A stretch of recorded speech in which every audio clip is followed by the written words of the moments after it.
ये देश का बहुत दुर्भाग्य है कि कृषि नीति यानी इतने लार्ज पॉपुलेशन, जबकि तकरीबन 50% देश की आबादी खेती से जुड़ी है, उसकी कृषि नीति बनाने के लिए हमें एक किसी अमेरिकन का जो सुझाव था उसके ऊपर नीति आयोग ने एक टास्क फोर्स बनाया और उस टास्क फोर्स का जो रोल था बेसिकली ये था कि कॉर्पोरेट्स को या एग्री बिजनेस की तरफ किस तरीके से किसानों को या देश को लेके जाया जाए, यानी कॉर्पोरेट एग्रीकल्चर की तरफ बढ़ने के लिए नीति आयोग ने एक टास्क फोर्स का जो गठन किया और वो भी उस बिजनेसमैन की रिकमेंडेशन पर कि इसमें कितने लोग होने चाहिए ये भी उन्होंने सजेस्ट किया। और उसके बाद हमने देखा कि भी किस तरीके से देश की पॉलिसी को, देश की कृषि नीति को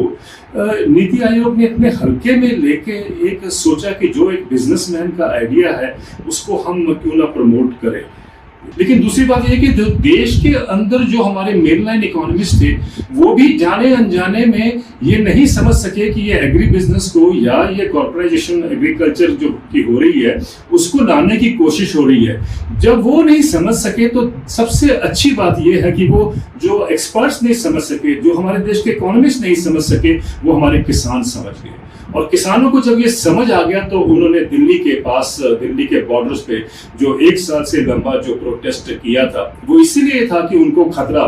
बिल्कुल साफ मंडराता हुआ नजर आ रहा था कि उनका भविष्य जो है वो एक दांव पर लग जाएगा। कॉर्पोरेट एग्रीकल्चर दुनिया में हमने देखा है कहीं भी उससे खेती के जो किसान या मजदूर जो इसमें इन्वॉल्व हैं उनकी कहीं पर भी दुनिया में इनकम नहीं बढ़ी है। अगर मार्केट्स इतना अच्छी होती या अच्छा होता दुनिया भर में तो हम ये जानते हैं कि